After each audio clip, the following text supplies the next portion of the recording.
Javi Gracia, the first coach in the Premier League to be sacked after just 4 games. He was given his marching orders at the weekend. Harsh? I mean, seriously. I mean, you know, OK, 3 defeats and a draw at Newcastle. Certainly not what we expected from Watford. The defeat at home to Brighton in match day 1 was a big blow. But then, you know, they lost it at home away to Everton, which it can happen. At home to West Ham, kind of London derby. And then they picked a point up. But, you know, this is a guy who, in the summer, before Frank Lampard was announced, was our Chelsea going to hire Javi Gracia because he did such a good job at Watford. Got him to the cup final. OK, they got a spanking in the cup final against the best team in England.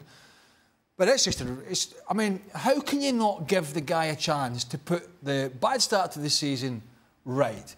4 games. But this is what this family do that own Watford. They hire and fire at will. But I kind of thought after last year and his work that he'd put in, that he'd at least get, you know, maybe a dozen games. Can you imagine he had a little bit of house money to play with? Watford's best ever season? Absolutely, yeah. 11th in the league, got to the final, got to come up against the best team in England, City. That's no shame in that. But well, this is madness. I mean, come on. I mean, what do you have? 3.5 years left on his contract? I mean, it's just if the owner wants to throw his money around like that, well, look, if I'm a coach out there looking for a job, the only thing that I do, I sign the contract and just breathe a sigh of relief because I know I'm going to get the bullet, whatever I do. So it's a poison chalice now, this Watford game. He had a 35%, something around that, you know, percentage winning rate, which is not too bad. And he seemingly was doing a good job, but I don't know. Something's happened in the summer that we're not privy to, but this is absolute madness. Whenever anybody talks about loyalty in any sport, but in the sport that we cover, it just makes me want to get a bag and throw up. Because, you know, managers, the only people that are loyal, really, are the supporters.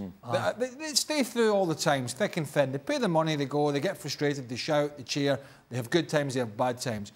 Owners come and go, boards come and go, chief executives come and go, scouts, you could go through the whole board, the whole shebang. There is no loyalty in anything. If a manager wants to take a better job, if a player wants to move to a better club, if a manager wants to sack somebody.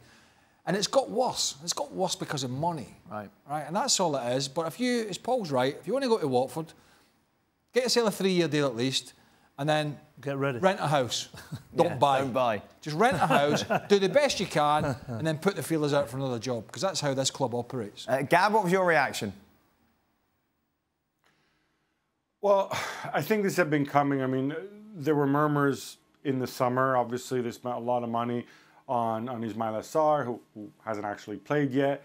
I think there were some disagreements, but I think in the background there was also the situation with Quique Sanchez Flores, who of course is another one who turned in a pretty good season, and then they let go at the end of the year, ostensibly because there were suggestions he was talking to another club, possibly, and now of course they bring him back.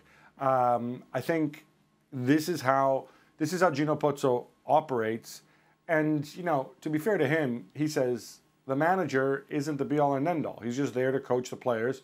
When we're not getting the results that we expect, or we don't have the relationship we respect, we change them. And you know what? For all the criticism that people talk about, back the manager, blah blah blah, till you're blue in the face, the reality is, on a tiny budget, they're still there. They're still in the Premier League. And it's worked for them thus far.